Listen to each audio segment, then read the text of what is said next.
Committee আসে সেখানে কি রাজনৈতিক দলের রং ওরা করেছে রাজনৈতিক দল চালাচ্ছে, ওরা করছে, দিনের পর দিন করে যাচ্ছে। কোন মিটিং হচ্ছে, কোন মেম্বারদের ডাকছে না। নতুন কমিটি আসলে কি আপনার রাজনীতি মুক্ত রাখবেন? সেটা না না না না কেউ রাজনীতি করি না। আমি 44টা সিনেমা হলের মালিক, আমার স্ট্যাক বেশি। আজকে ইন্ডাস্ট্রিতে আমার এখন 99% সিনেমা আমার ডিস্ট্রিবিউশনে চলে। আমি কিন্তু কমান্ড করতে পারি যে কাল থেকে কাউকে ছবি দেবো কি দেবো না, কাকে ছবি দেব কাকে ছবি দেবো না। কিন্তু আমাদেরও বাধ্যবাধকতা আছে, আমাদের অনেক ছবি বন্ধ করে দিয়েছে গায়ের জোরে, জবরদস্তিতে।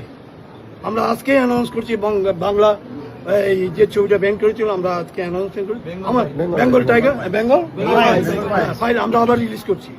কারণ এতদিন আমাদের সব কিছুতেই একটা ব্যান করে আজকে আমাদের বাক স্বাধীনতা আটকে দিয়েছিল। আমরা ভয়ে আমরা ছিলাম, ইন্ডাস্ট্রিতে আমরা ছিলাম। আজকে আমাদের ছাড়া ইন্ডাস্ট্রি চলতো না, যার জন্য আমাদের ভয় পেত।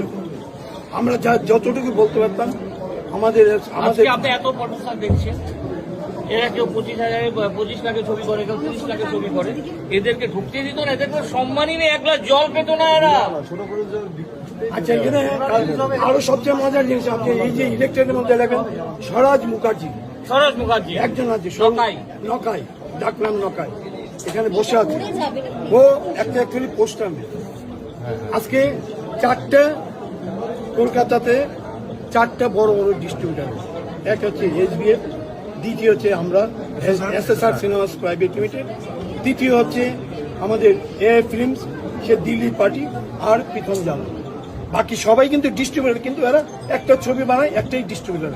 কিন্তু আমাদের যে ডিস্ট্রিবিউটার সেকশনের চেয়ারম্যান, তার জীবনে কোনো ছবি বানায়। বুঝতে পেরেছি। লাস্ট একটা জিনিসই জিজ্ঞাসা করবো, আপনাদের কালকে আপনারা বলেছিলেন 350 সদস্য সংখ্যা আছে, এখন আপনাদের পাশে কতজন আছে? আপনাদের সবাই আছে, যারা বই করছে সব আমাদের সঙ্গে, সবাই না কেউ কোনো কাজ করে এক মিনিট, একটা কথাই বলে দিচ্ছি। এরা যে বলছে আমরা ইলেক্টেড, জানি এরা ইলেক্টেড নেই, কেন এইবার ইলেকশনই হয়নি। এরা বলে সেটা শুনলাম, আমরা নমিনেশন দিইনি, ওরা ইলেক্টেড নেই।